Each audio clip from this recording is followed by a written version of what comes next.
We take a look at the numbers on Peterson and Riovalle. And what's interesting here, Riovalle came in at 144.5, as you see. That's 7.5 pounds over the contracted limit.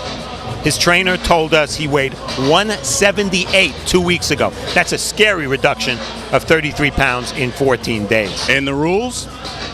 Rules here in New York for this fight. No standing 8 count, 3 knockdown rule is in effect.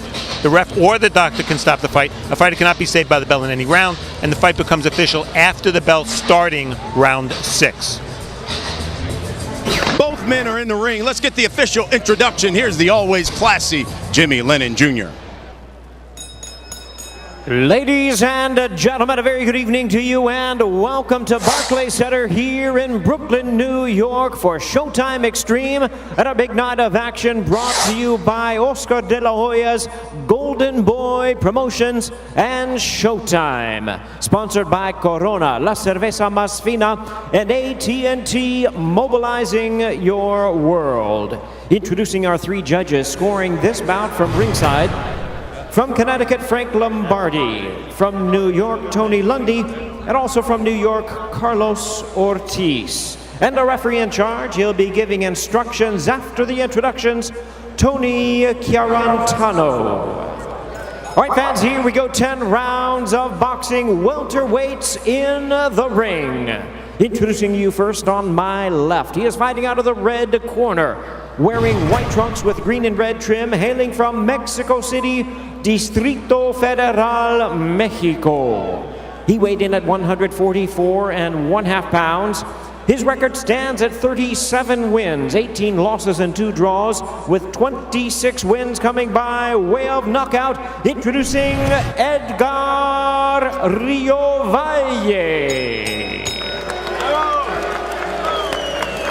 And his opponent across the ring on my right. He is fighting out of the blue corner, wearing white trunks with purple trim, fighting out of and representing our nation's capital of Washington, D.C. His weight, 137 pounds. His record, 33 wins, 1 loss, 21 wins coming by way of knockout. Please welcome the IBF number 12 ranked lightweight in the world, introducing Anthony Peterson. Once again, a referee in charge, now to give instructions, Tony Chiarantano. Here we go, girls. Here we go.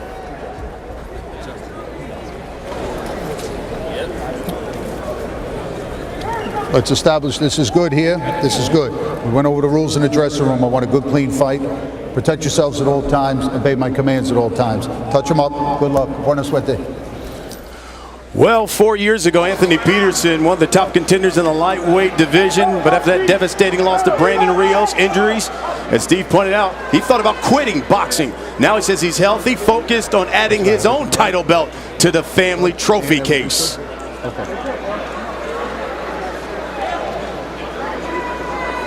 Edgar Riovalle says he knows the cards are stacked against him tonight. He didn't eat for 3 days trying to make weight for this fight, but as he told us in the fighter meetings, a lot of things can happen in boxing. Here we go, round 1. Peterson in those white trunks, purple trim. Riovalle in the white trunks. You made reference, Brian, to the fighter meetings. I actually felt guilty for not bringing some chicken soup for Riovalle. I mean, he looked like he was desperate for a little hydration. Now, he's obviously had about 30 hours to rehydrate since the weigh-in, and trust me, he weighs a lot more than 144 pounds right now. Peterson peppering Riovalle with the jab. Here's a couple of body shots.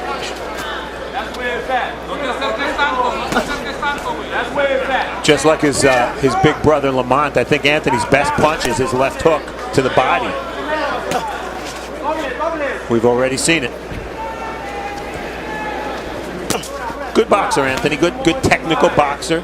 Learned the game in the amateurs. Riovalle, not really a pressure fighter. Kind of a moves laterally, kind of a one punch at a time guy. Wide shots.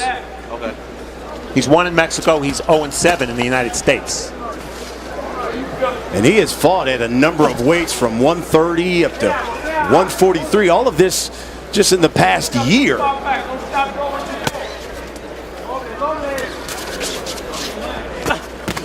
There's a right hand by Riovalle. Peterson counters with a right of his own.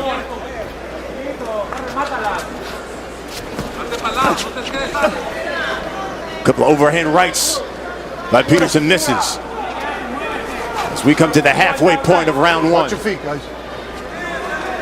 It's interesting, Brian, when the Petersons were coming up and we had them on Showbox years and years ago, Anthony was the one supposed to be the bigger puncher. That hasn't always manifested itself in his fights. If it does, it will be the left hook, I think.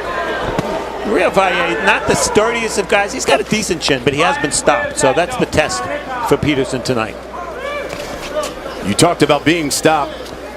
Riovalle has 18 losses. He's been knocked out in 9 of those 18 losses as he connects with another right hand. A couple of body shots by Peterson.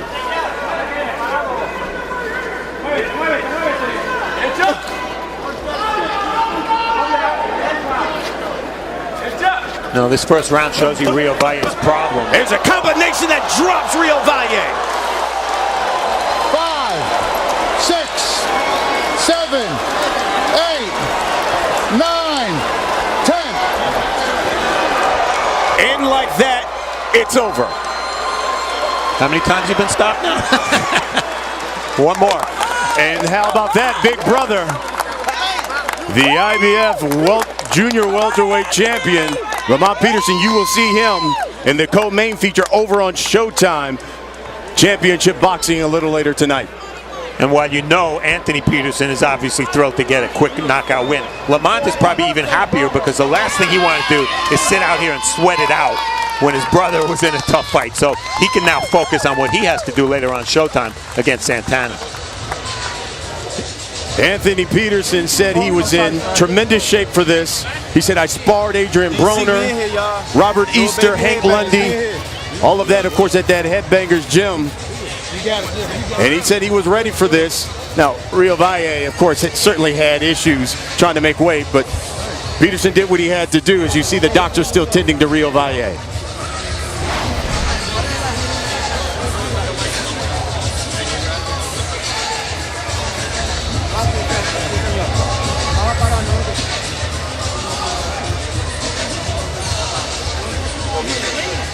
Again, doctors tending to Riovalle. And listen, he dropped so much weight, Steve. Didn't eat for 3 days. And as you say, he hydrated back up to that. You knew he was going to have some issues. And these are the issues he had. It's a combination for Peterson, right, left, right. And the left hook, we promised that'd be the payoff punch. It certainly was, right to the chin. Riovalle, he's floundering around the ring there. Can't get his balance, can't even begin to rise. Tony Charantano does reach the count of 10. He gave him every benefit, every chance to get up, but fait accompli here. And a very calm, casual Anthony Peterson returns to his ring. The right glances off Riovalle's glove, but the left lands, and then look at the left hook. Yeah, right to the cheekbone.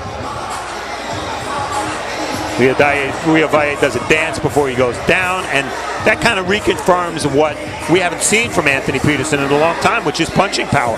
Now, he just has to get busy. He has to do this again and again. I'm not that concerned with the quality of the opposition. He has to get busy. He hasn't had a year with 3 fights since 2008. This was his 2nd fight this year. He should be back in the ring within a month or 2. Hey, he's had 3 layoffs of over a year's time, so you're right. Activity has just been the thing with him. And you know, even Lamont Peterson said, he admitted this. He said, look, when we first started, everyone thought my brother was the better fighter of the 2 of us. Exactly right. And he says that Lamont gives him so much inspiration. He actually said to us, talking about Lamont, he was getting chills just thinking about Lamont as a world champion. So that should be motivation for him. All right, let's get the official time of the stoppage. Here's Jimmy Lennon Jr. Ladies and gentlemen, we have the time of 2 minutes 41 seconds in round number 1. A referee in charge, Tony Chiarantano, reaches the count of 10. He is the winner by way of knockout, Anthony Peterson. So one Peterson victorious tonight. Of course, we'll be looking forward to older brother who will be fighting over on Showtime Championship Boxing on Showtime later tonight. We're just getting started with the fighting here on Showtime Extreme. Our feature bout coming up, but in the meantime, let's send things up to Brian Kinney. All right, guys, thank you. Easy work for Anthony Peterson there. And then still